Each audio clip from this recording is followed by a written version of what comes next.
Hello friends, welcome to my channel biotech tutorials. आज के video में हम एक HPLC के क्वांटिटेशन टेक्निक्स के बारे में डिस्कस करेंगे। इसमें हम क्या करते हैं, जैसे जो कंसंट्रेशन होती है एनालाइट की सैंपल के अंदर, उसका हम क्वांटिटेटिव एनालिसिस करते हैं। ठीक है, और इसके अंदर हम क्या मेजर करते हैं, जैसे कि पीक हाइट हो गई, पीक एरिया हो गया, ये हम डिटरमाइन करते हैं। इसमें हम सैंपल को इंजेक्ट करेंगे HPLC सिस्टम में, और फिर सेपरेट होने के बाद जो हमें पीक्स मिलेगी क्रोमेटोग्राम में, फिर हम उसका एनालिसिस करते हैं। फिर जो एरिया या फिर हाइट होता है पीक की, उसको प्लॉट किया जाता है versus concentration of the substance. तो इसके लिए हम डिफरेंट डिफरेंट मेथड्स यूज करते हैं। ठीक है, पहला होता है एरिया नॉर्मलाइजेशन मेथड, दूसरा है स्टैंडर्ड एडिशन मेथड, तीसरा है इंटरनल स्टैंडर्ड मेथड, और चौथा है एक्सटर्नल स्टैंडर्ड मेथड। तो हम सीक्वेंस वाइज इनको डिस्कस करेंगे। तो सबसे पहले आता है एरिया नॉर्मलाइजेशन मेथड। इसका स्टैंडर्ड फीचर क्या है? To report percent peak area. It is a technique to determine the purity of a sample by calculating the percentage of each component's area relative to total peak area of all components in the chromatogram. और ये हम किस किस में use कर सकते हैं? This method is used to test drug stability और ऐसे impurities in drug products. और ये ऑप्टेन कैसे होता है? जितने भी एरियाज हैं उन सबको ऐड किया जाता है क्रोमेटोग्राम के, और हर पीक को एक परसेंटेज माना जाता है टोटल का। ठीक है, तो ये मैं आपको एक ग्राफ की हेल्प से समझाती हूँ। देखिए, इसमें हमने ग्राफ प्लॉट किया। ये दो पीक्स आई हैं हमारे पास, एक्स और वाई। हमारा एक्स एक्सिस पे रिटेंशन टाइम है और वाई एक्सिस पे कंसंट्रेशन है। तो हम परसेंटेज ऑफ एक्स कैसे निकालेंगे?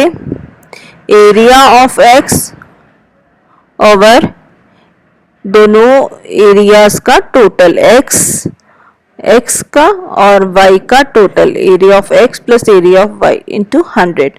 ऐसे ही परसेंटेज ऑफ वाई निकालेंगे equals to area of Y over दोनों का total, area of X plus area of Y into 100। ठीक है, अब नेक्स्ट आता है हमारा स्टैंडर्ड एडिशन मेथड। देखो, as a name suggest standard addition method, इसका मतलब हम इसमें स्टैंडर्ड ऐड करते हैं। ठीक है, इसको हम स्पाइकिंग मेथड भी कहते हैं। इसमें क्या होता है? हम एनालाइज करते हैं अननोन सैंपल को, और उसी सेम अननोन सैंपल जो है वो स्पाइक्ड करता है with the known amount of target component, और फिर इन दोनों का जो डिफरेंस डिटेक्ट होता है पीक एरिया से, वो डिटरमाइन करता है क्वांटिटी। इसको हम यूज करते हैं to determine concentration of an analyte in a complex matrix, जैसे कि बायोलॉजिकल फ्लूइड्स या सॉइल सैंपल्स एक्सेट्रा।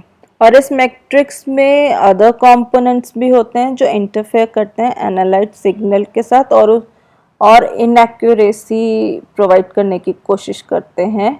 इसमें क्या होता है? हम सेवरल एलिक्विड्स बनाते हैं सैंपल के in separate volumetric flask of the same volume of the sample volume.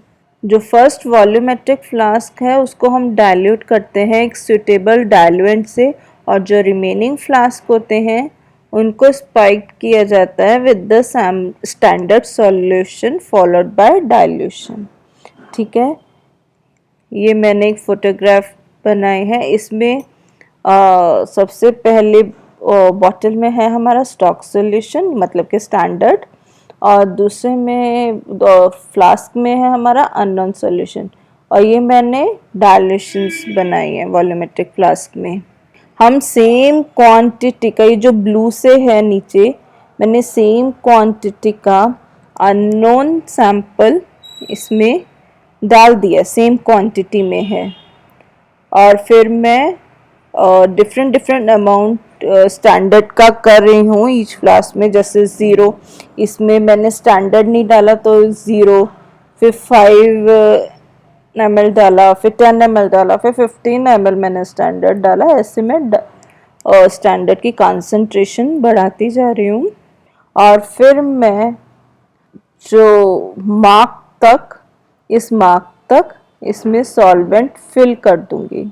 और फिर एक कर्व प्लॉट किया जाएगा by taking volume of standard added in the X axis and instrument response in Y axis. ठीक है, फिर जो कंसंट्रेशन होगी एनालाइट की in the sample is calculated by linear regression analysis. अब थर्ड आता है हमारा internal standard method. Internal standard method में क्या होता है, एक नॉन अमाउंट का कंपाउंड होता है जो ऐड किया जाता है टू एन अननोन सैंपल। ठीक है, इस मेथड में एक equal amount of internal standard भी ऐड किया जाता है to both the sample and standard solution. और ये जो होता है स्टेबल होना चाहिए और ये सैंपल कंपोनेंट के साथ इंटरफेयर नहीं करना चाहिए। और जो इंटरनल स्टैंडर्ड है वो ऐड किया जाता है बिफोर एनी सैंपल प्रिपरेशन, ताकि जो एक्सट्रैक्शन एफिशिएंसी है वो इवेलुएट की जा सके। और ये कैलकुलेट करता है टारगेट कंपोनेंट कंसंट्रेशन को based on relationship between peak area and concentration ratio of target component and an internal standard. अब ये मैं आपको एक ग्राफ की हेल्प से दिखाती हूँ। ये मैंने बनाया, एक तरफ मैंने कंसंट्रेशन ली है, एक तरफ एरिया, और ये कैलिब्रेशन कर्व बनाया। इसमें टारगेट सब्सटेंस को मैंने C1, C2, C3, C4 से डिनोट किया है, इंटरनल स्टैंडर्ड को CIS से डिनोट किया है। ये मुझे इनके एरियाज मिले हैं। ये C1 का एरिया A1 आया है और ये इंटरनल स्टैंडर्ड का एरिया AIS है। ऐसे ही ये A2 है एरिया, और ये स्टैंडर्ड का एरिया है। ये A3 का एरिया, ये स्टैंडर्ड का एरिया है, ये A4 का एरिया है और ये स्टैंडर्ड का एरिया है।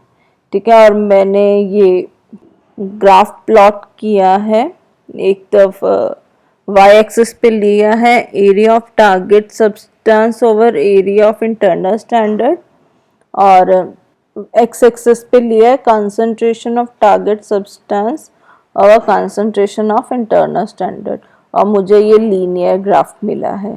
ठीक है, अब नेक्स्ट आता है हमारा एक्सटर्नल स्टैंडर्ड मेथड। इसमें हम स्टैंडर्ड जो है मिक्स नहीं करते हैं along with the sample to be separated. इसमें सेपरेट सॉल्यूशन ऑफ स्टैंडर्ड और सैंपल प्रिपेयर किया जाता है, और एक्सटर्नल जो स्टैंडर्ड है वो 100% प्योर होना चाहिए, और या फिर उसकी प्योरिटी हमें पता होनी चाहिए। और ये इसमें क्या होता है, जो दोनों सॉल्यूशन अब हमारे पास हैं स्टैंडर्ड का और सैंपल का, उसको सेपरेटली हम कॉलम के अंदर इंजेक्ट करेंगे। ठीक है, विच रिजल्ट इन 2 सेपरेट क्रोमेटोग्राम्स। ठीक है, जो हाइट होती है सैंपल की उसको कंपेयर किया जाता है with the height of standard and their concentration are determined. ठीक है, तो ये था हमारा क्वांटिटेशन टेक्निक्स। अगर आपको हमारा ये वीडियो पसंद आया हो तो इसे लाइक और शेयर ज़रूर कीजिएगा और हमारे चैनल को सब्सक्राइब कीजिएगा। Thank you.